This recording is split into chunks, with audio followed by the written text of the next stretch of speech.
to stay competitive. There probably isn't a retailer in this room, looking at the list of names who is here, who if I asked you to take me to your stores and show me what makes you different, what's the first thing you're going to show me? Produce, meat, bakery, prepared foods, people. Okay. But with people in customer service, there's elements here that you can use, but a lot of it's going to be the people in your service departments. Because it's hard to make a difference with boxes of Cheerios. And you've got to be thinking about how do we take every aspect of where we make that difference and make it count. And so as I watched you guys do that presentation, that's what struck me. That's about precision. That is about finding all the tools.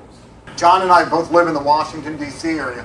Wegmans, company that I hope everyone has heard of, and hopefully you've all gotten a chance to see because they are so good. They open a store in our area about once a year, and every time they open a store, they move, big market, Washington, D.C. metropolitan area, they move a percentage of sales to them. It leaves the rest of the market and moves to Wegmans.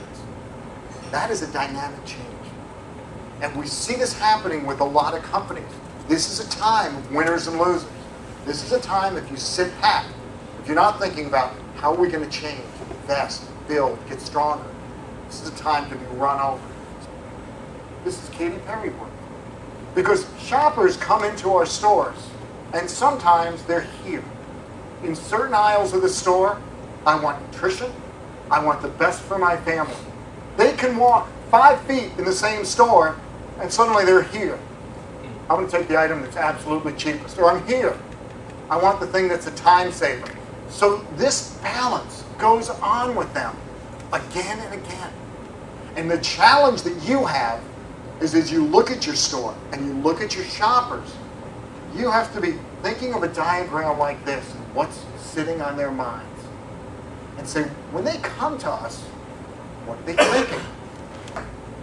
The challenge I would suggest to you is this is a hard period economically. So there's a lot of stuff going on, and sometimes we say, wait, do we have time to do stuff like this? I would argue you don't have time to do anything else. Because with all that is happening, the ability to sit down and say, we got to figure out who are we? Who are our shoppers? Why do they come to us? How do we delight them?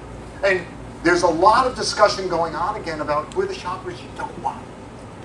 Now, you'll take their money, because we take everybody's money. But if you don't want cherry pickers, you got to figure out how we're going to deal with them.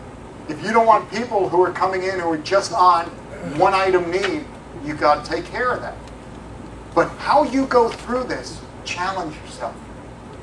It's the hard that makes it great. If it wasn't hard, everybody would do it. You got to look at this whole situation. The economy, consumers, cost cutting, all the pressures that are on you. I know it's hard. It's the hard that makes it great. If you take on the hard, the next time you come to an ADC meeting, you're going to be the one everybody wants to talk about. So you're going to be the one saying, wow, we created the controls, the alignment. We're the ones who are watching sales grow beyond inflation, where others right now would settle for keeping me flat. The hard